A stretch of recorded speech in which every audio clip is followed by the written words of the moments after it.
no regrets about the way I live, because it's been a very rewarding and incredible experience. Yeah, look, I agree. I mean, I've had many of those nights, and I think, for a lot of the viewers who might not know, I think majority of the videos that I've been involved with, making is me not being in front of the camera. Like, I'd say like 70% of the videos, 80% of the videos that I've been involved, like it's been me actually directing the whole thing. Whereas people don't know about that, and so they can see the episodes which I'm inside, but they just don't know, who was on the day just putting everything together. It's seldom that I would edit these days, but when I do, I have had those nights sometimes. Yeah. I guess another question I have to ask is, how do you stay motivated? I always just worry that I'm not making the most of the time I have. I get very weird about it. I don't know why that is really. I think I just have big expectations out of life for some reason, and I want to make them happen, so I keep trying to make sure every day matters, every day counts. The days where I'm not doing anything, when I'm sitting at my desk in my chair, where I'm sort of depressed and feeling low, it's when I'm out making videos or doing something that I'm at my best, at my happiest. But I know I'm quite a goal-orientated person. I always try and write my goals. Every year I write my goals, put them on a A3 sheet of paper. It needs to be A3, so they're big. And I stick it above my desk. And for the most part, most of those things happen. Because the goals I set, like move to Japan, that was one of them. Get on a jet program and complete my degree, that was one of them. The next one was become a full-time YouTuber. And I set that in about 2013, and that happened in 2015. The next goal was get 1 million subscribers, and I set that in 2015, hit that target 2018. It's all about just having those goals, setting them, and just sort of keep pushing forward. Because when you don't have a goal, you don't know which direction to go in. It's when you start to panic and worry, and life loses a bit of meaning.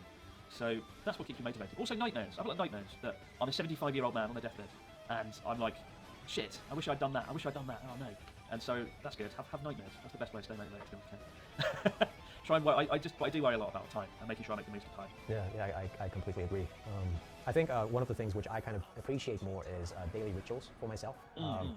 I would, it's not a journal, but I would read like a stoic, stoic. Yeah, one of these quotes, and then from Ryan Holiday or so, and then I'll just like write down my thoughts regarding it, or I would meditate about 20 minutes a day or so.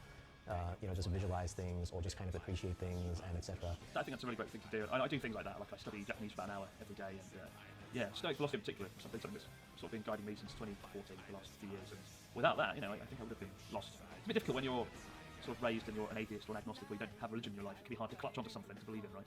And Stoic philosophy has certainly helped me a lot over the years. Turning back and listening to the advice from the Greeks from 2,000, 3,000 years ago has been a great source of just giving me a great sense of direction in life. And to anyone watching this who just doesn't know what they're doing or how they're just confused about their way of life, I'd strongly recommend reading some Stoic books, to be honest, because it will help you out big time. Yeah, absolutely.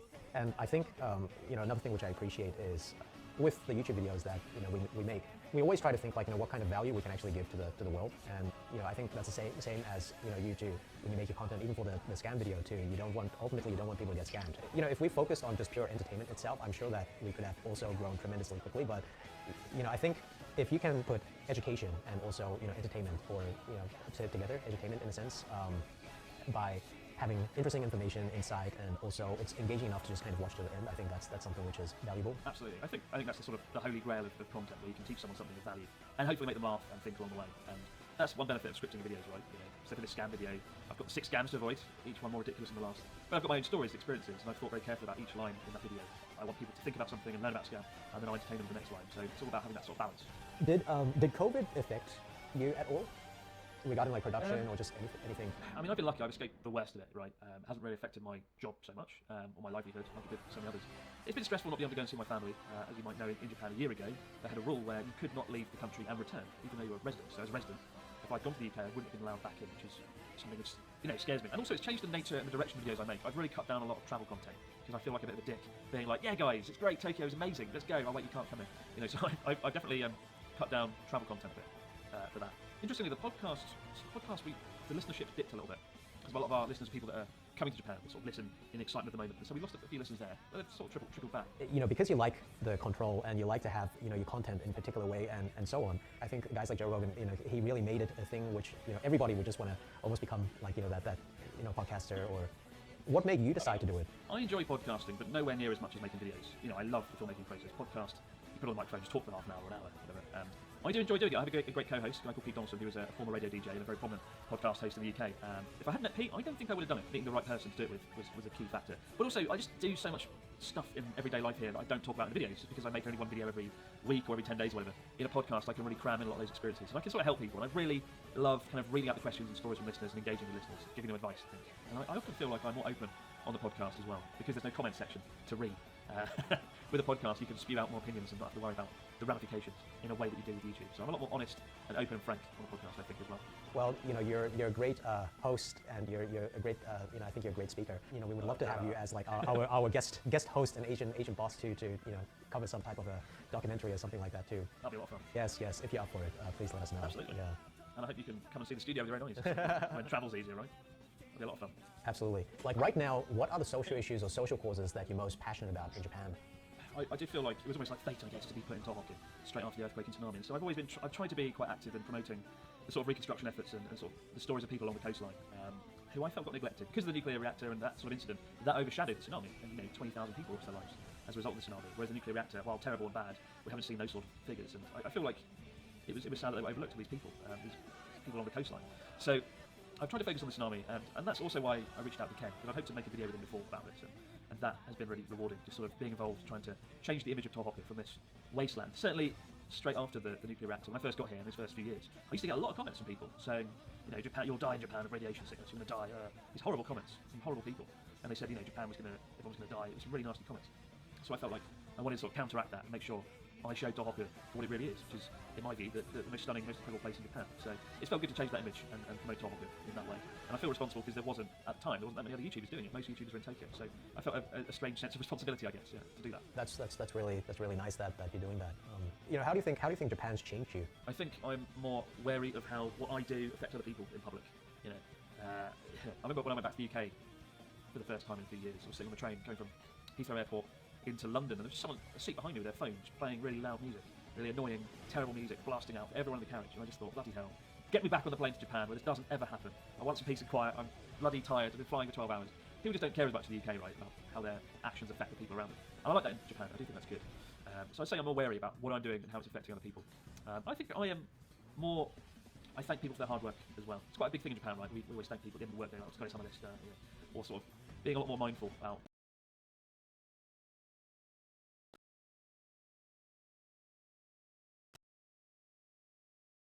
a person for the most part. I do. But certainly living here, learning a language, learning a culture has also made me have a different perspective on the world that I wouldn't have had before. And I look at the UK a lot more as an outsider now. I don't feel like I'm just a British guy. I feel like my sense of identity has changed a little bit, and I look at the UK a lot more from the outside. Do you have like reverse culture shock or something? When you go back, you're just like, oh, I forgot how it was like, or something like that.